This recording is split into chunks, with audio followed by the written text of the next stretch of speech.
अनंत विस्तार की,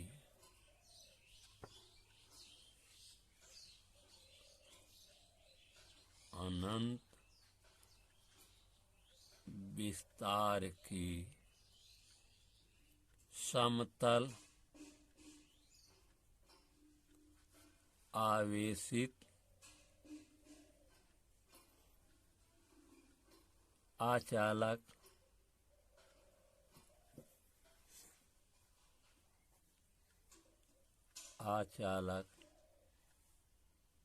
चादर के निकट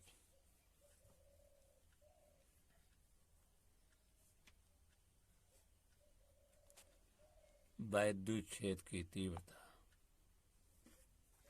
वैद्युत क्षेत्र की तीव्रता।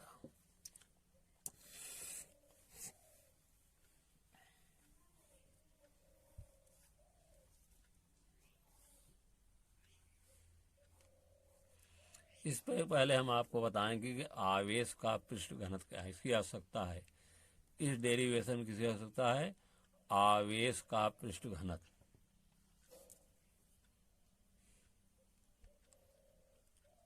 आवेश का पृष्ठ घनत्व।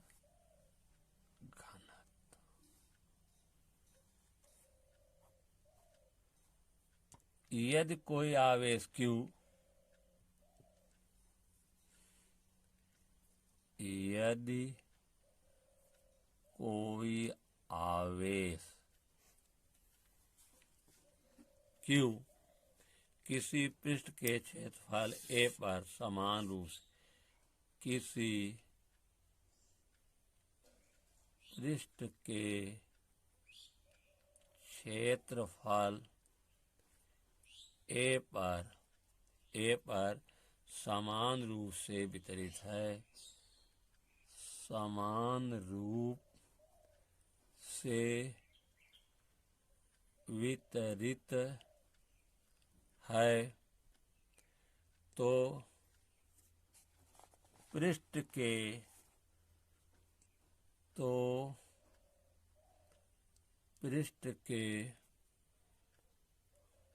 एकांक क्षेत्रफल पर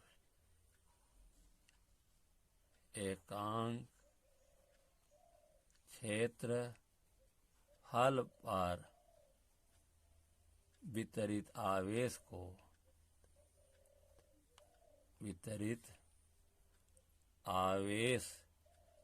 को आवेश का पृष्ठ घनत्व कहते हैं। आवेश का पृष्ठ घनत्व कहते हैं। इसे सिग्मा से प्रदर्शित करते हैं, इसे सिग्मा से प्रदर्शित करते हैं। आवेश का पृष्ठ घनत्व बराबर आवेश का पृष्ठ घनत्व सिग्मा बराबर आवेश बटा क्षेत्रफल बटा क्षेत्रफल सिग्मा इक्वल टू Q/। यहाँ पर हम एक समतल चादर लेते हैं, एक चादर ले रहे हैं समतल ABCD,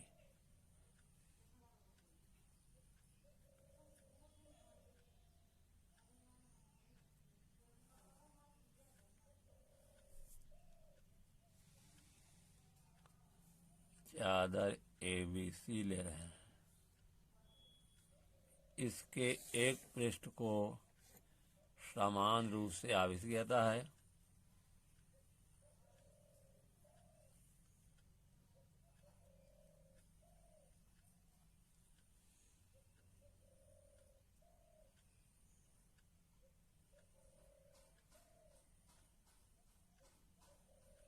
चादर के लंबवत समान दूरी पर, चादर से समान दूरी पर दो बिंदु क्या हैं, P और Q हैं। यहाँ पर बिंदु P है r दूरी पर, यहाँ पर कोई बिंदु P है, मतलब चादर से r दूरी पर कोई बिंदु P है और चादर से r दूरी पर कोई बिंदु Q है। PQ मिलाने वाली रेखा के चारों तरफ क्या कल्पना करते हैं? एक बेलन की परिकल्पना करते हैं।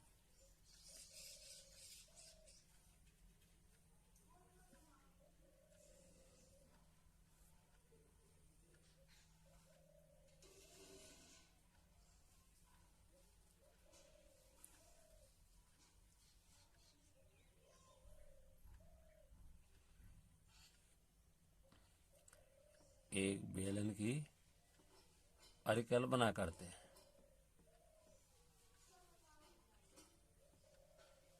ठीक है, एक बेलन की परिकल्पना करते हैं। बेलन की लंबाई जो है वो r है और इसके वक्र समतल पृष्ठ का क्षेत्रफल a है। इसके समतल पृष्ठ का क्षेत्रफल a है। PQ रेखा के चारों तरफ एक बेलन की परिकल्पना करते हैं। इसमें दो बेलन बनेंगे, चादर के आगे एक चादर के पीछे। तो दोनों बेलनों की लंबाई हम r मान लेते हैं और इसके समतल पृष्ठ का क्षेत्रफल a मानते हैं। इसी P के चारों तरफ, जहाँ P बिंदु है, यहीं P के चारों तरफ क्या करते हैं? एक जो है छोटा क्षेत्रफल लेते हैं। वो क्षेत्रफल क्या है? d है और इसका क्षेत्रफल वेक्टर जो है dA वेक्टर है। वैद्युत क्षेत्र की तीव्रता, जो इसको धनावेश दिया गया है, ये जो छोटे क्षेत्रफल पर वैद्युत क्षेत्र की तीव्रता E होगी, ये क्षेत्रफल वेक्टर के समांतर होगी। इसी तरह Q पर भी एक छोटा क्षेत्रफल dA लेते हैं और इसका क्षेत्रफल वेक्टर क्या है? dA वेक्टर है। वैद्युत क्षेत्र की तीव्रता भी है। चूंकि क्षेत्रफल वेक्टर dA और वैद्युत क्षेत्र की तीव्रता दोनों समांतर हैं, इनके समांतर हैं, बीच का कोण बनेगा नहीं, अर्थात 0 होगा। ए लिए हम किस पर? इसके समतल पृष्ठ पर। वक्र पृष्ठ पर भी एक छोटा क्षेत्रफल लेते हैं। एक बेलन के छोटा क्षेत्रफल क्या लेते हैं? dA डैश n पॉइंट पर, यहाँ n पॉइंट कोई है, इस पर जो है छोटा dA है और क्षेत्रफल वेक्टर क्या है इसका? dA वेक्टर है। वैद्युत क्षेत्र की दिशा जो है, मतलब इस दिशा में होगी। इस तरह से क्षेत्रफल वेक्टर और वैद्युत क्षेत्र की तीव्रता के बीच दूसरे के लंबवत होने, अर्थात 90 डिग्री कोण बनेगा। ठीक है ना? अब हम, क्योंकि धन आवेश इस पर है चादर पर, इसके कारण वैद्युत क्षेत्र की तीव्रता धन आवेश से दूर होगी और चादर के लंबवत होगी। तो यदि किसी समतल अचालक प्लेट की, यदि किसी समतल अचालक प्लेट के एक ओर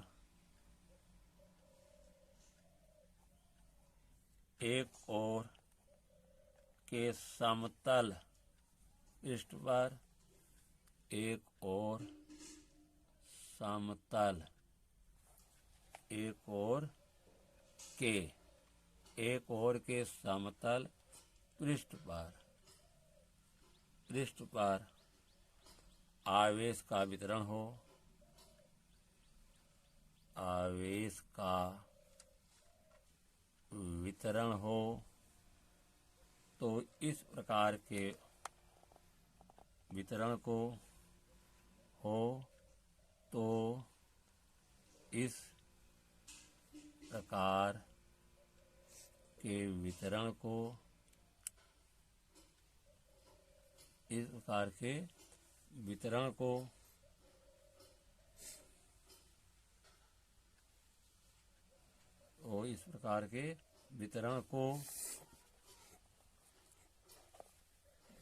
आवेश की समतल चादर कहा जा सकता है। आवेश की समतल चादर कहा जा सकता है। यह दोनों समतल पर आवेश का वितरण हो, यह दोनों ओर के, यदि दोनों ओर के समतल पृष्ठ पर आवेश का वितरण हो तो इस प्रकार के वितरण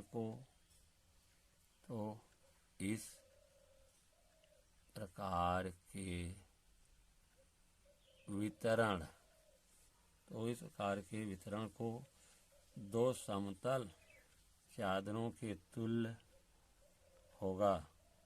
तो इस प्रकार के वितरण को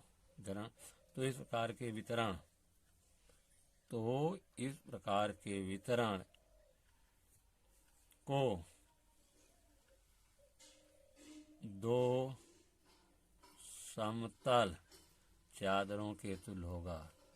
चादरों के तुल्य को समझ लीजिए। यदि किसी समतल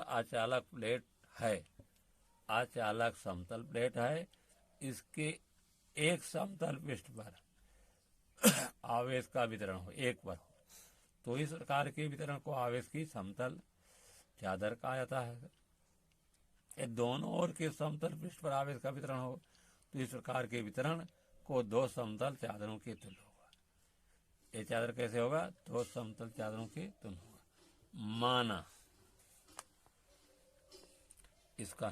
माना अनंत विस्तार की एक समतल, अनंत विस्तार की एक समतल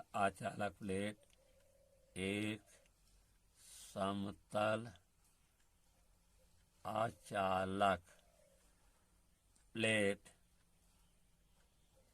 ABCD है, प्लेट ABCD है,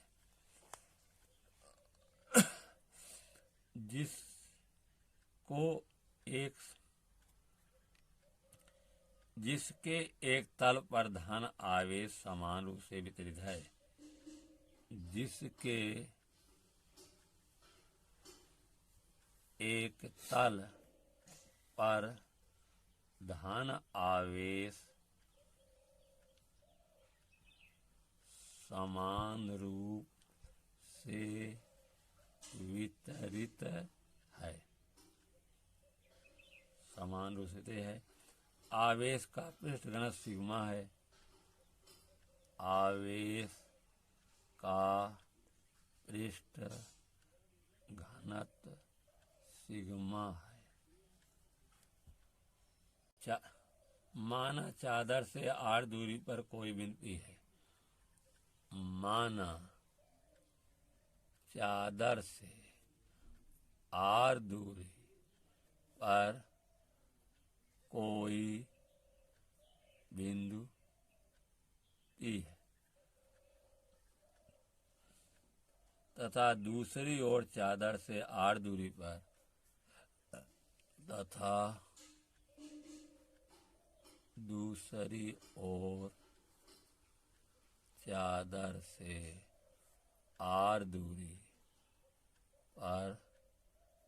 कोई बिंदु क्यू है। रेखा पी क्यू चादर के लंबवत है। रेखा पी क्यू चादर के लंबवत है। रेखा पी क्यू चादर के लंबवत है। रेखा पी क्यू के चारों तरफ एक बेलन की कल्पना करते हैं। रेखा पी क्यू के चारों तरफ एक बेलन की कल्पना करते हैं जिसे गॉसियन रेखा पीक्यू के चारों तरफ बेलन की कल्पना करते हैं जिसे गॉसियन बेलन कहते हैं।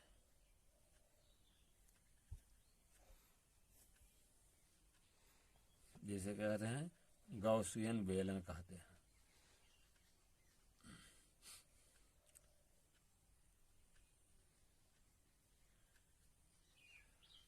जिस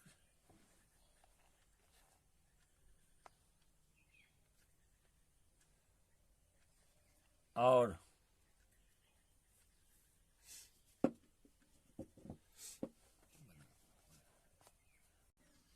जिसकी लंबाई r है,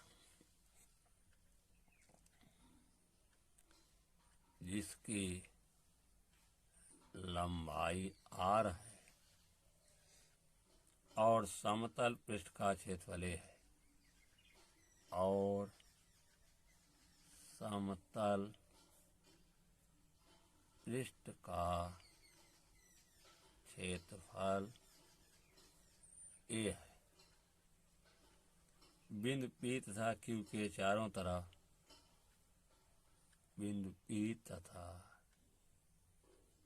बिंदु Q के चारों तरफ एक छोटे क्षेत्रफल dA की कल्पना करते हैं। एक छोटे क्षेत्रफल dA की कल्पना करते हैं।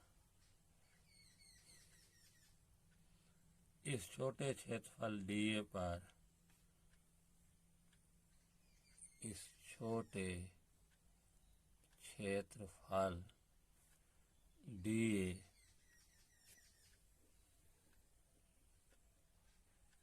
पर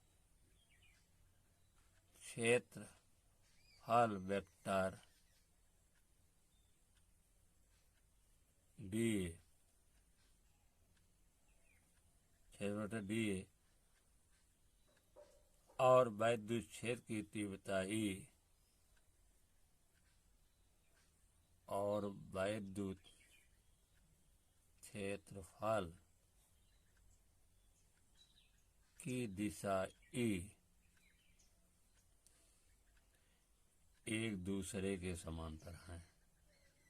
एक दूसरे के समांतर हैं, अर्थात अतः इनके बीच का कोण शून्य होगा।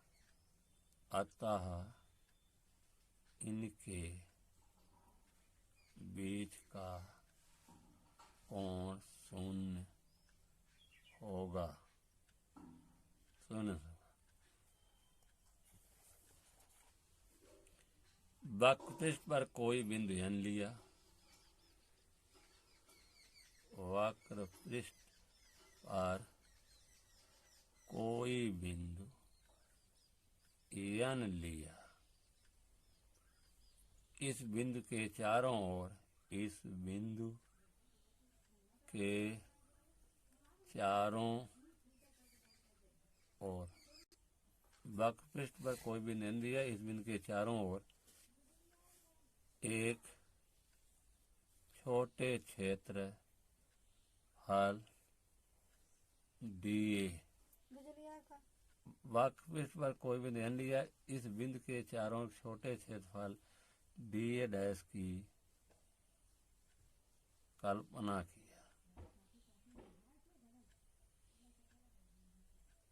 किया।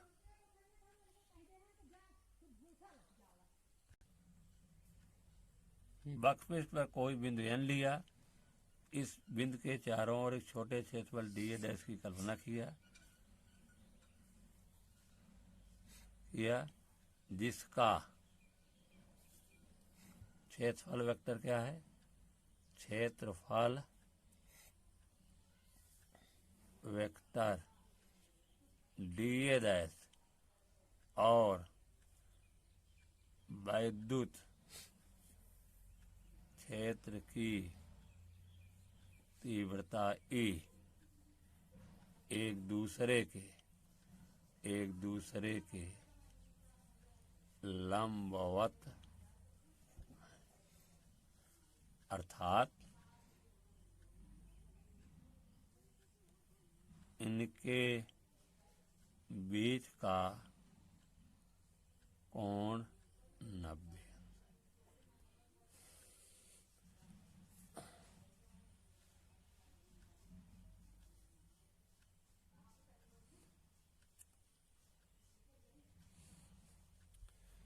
बेलन के समतल पृष्ठ के क्षेत्रफल dA से बेलन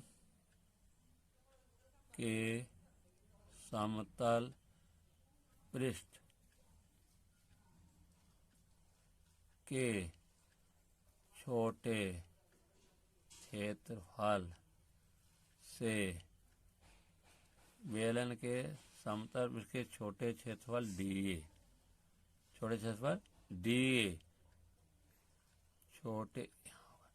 छोटे क्षेत्रफल dA बेलन के समतल पृष्ठ के छोटे क्षेत्रफल dA से गुजरने वाला वैद्युत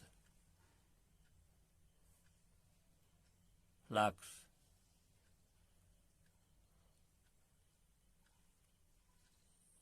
d phi b बराबर d phi q बराबर E डॉट d।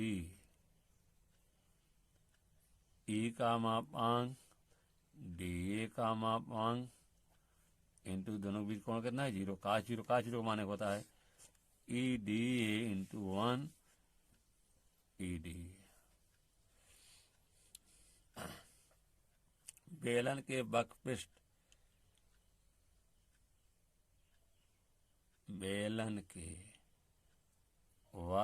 पृष्ठ के छोटे क्षेत्रफल dA डैश से गुजरने वाला वैद्युत फ्लक्स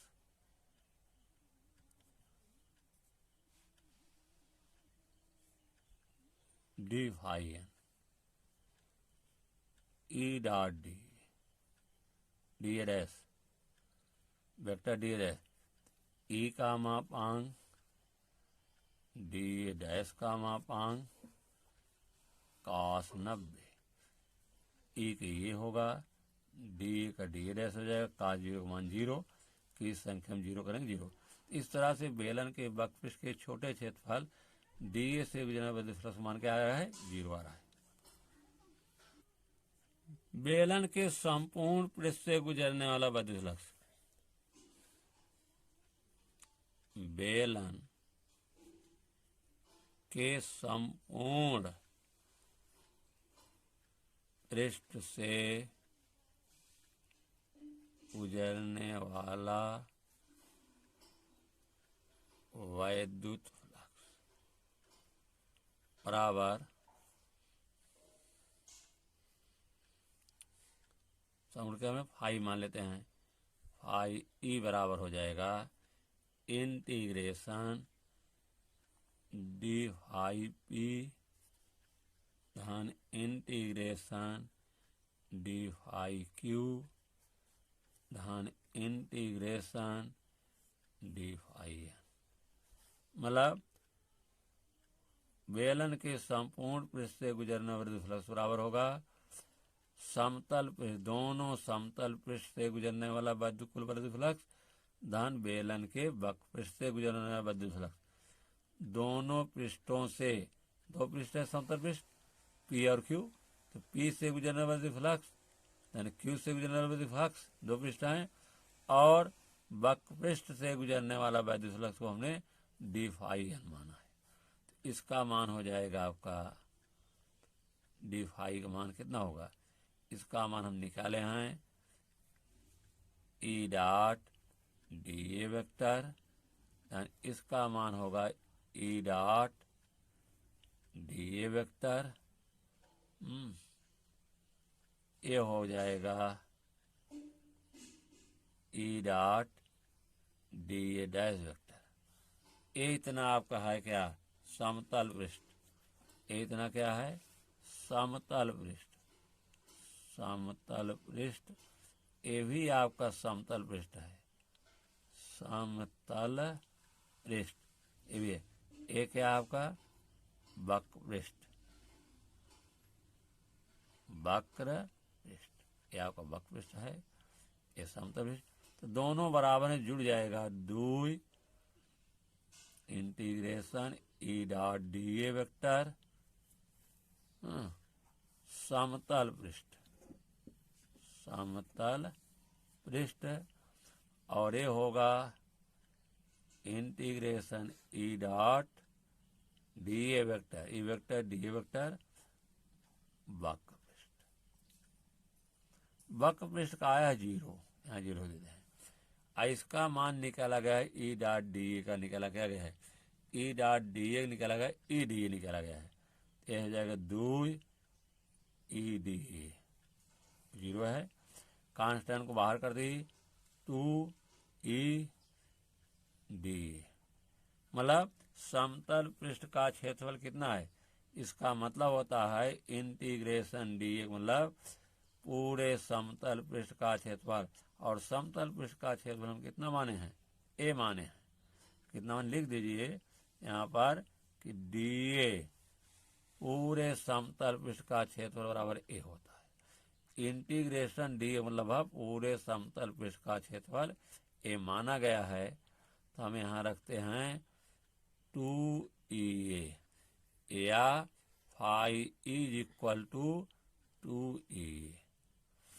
समीकरण एक डाल देते हैं, गॉस के प्रमेय से, गॉस के प्रमेय से phi is equal to q upon epsilon zero,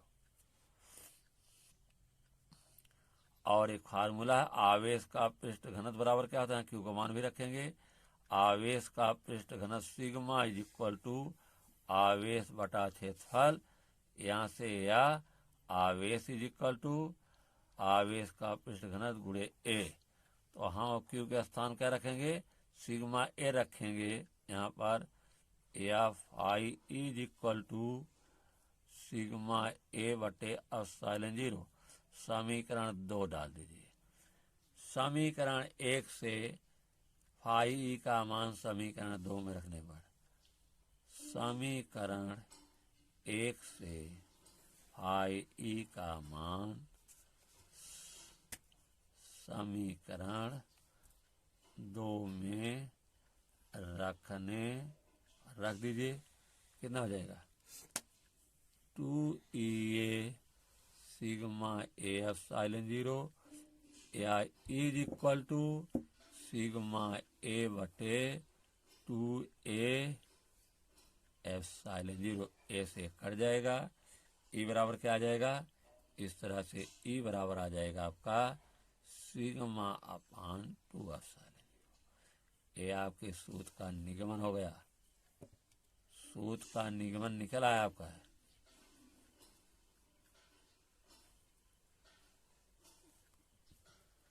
note या टिप्पणी, NOT, नोट, नोट में लिख रहे हैं नंबर 1 है। देखिए इस सूत्र में आर नहीं है, फार्मूला भी प्रस्तुत किया गया है, E बराबर सिग्मा अपान 2 एप्सिलॉन 0। E बराबर सिग्मा अपान 2 एप्सिलॉन 0 में देखिए R नहीं है। इसका मतलब है कि चादर के कोई बिंदु चाहे करीब हो चाहे दूर हो, उस पर वैद्युत क्षेत्र E का मान हर एक बिंदु पर समान होगा। ये लिखवा रहे हैं कि फार्मूला में देखिए इसमें जो है R नहीं है, दूरी नहीं है, तो चाहे चादर के करीब बिंदु हो चाहे दूर बिंदु हो, हर एक बिंदु पर वैद्युत क्षेत्र की तीव्रता समान होगी। इस सूत्र में R नहीं है, इस सूत्र में R नहीं है, अर्थात या इसका अर्थ है, इसका अर्थ है कि चादर के निकट, अर्थ है कि चादर के निकट सभी बिंदुओं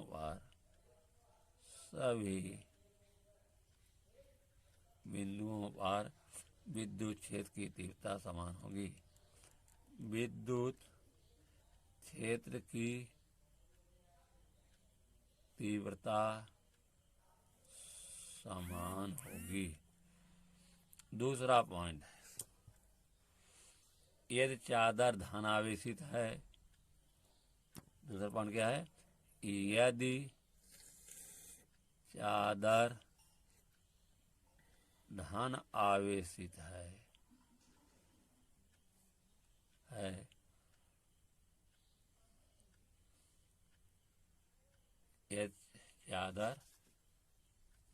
यदि चादर समतल जोड़ लीजिए, समतल, यदि समतल चादर धनावेशित है तो चादर के समीप किसी भी बिंदु पर, चादर के समीप किसी भी बिंदु पर वैद्युत क्षेत्र E की दिशा, वैद्युत क्षेत्र E की दिशा चादर के लंबवत,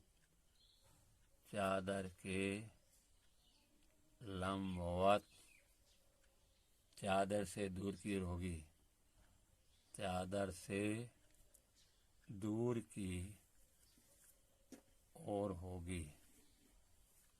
तीसरा पॉइंट है, यदि समतल चादर,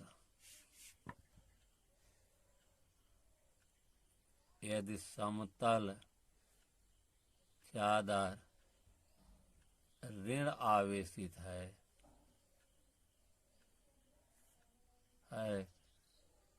चादर के समीप किसी भी बिंदु पर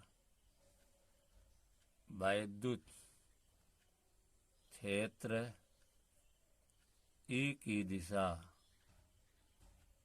चादर के लंबवत चादर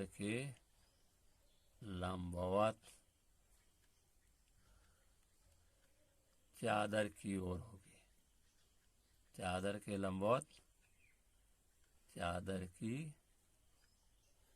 ओर होगी।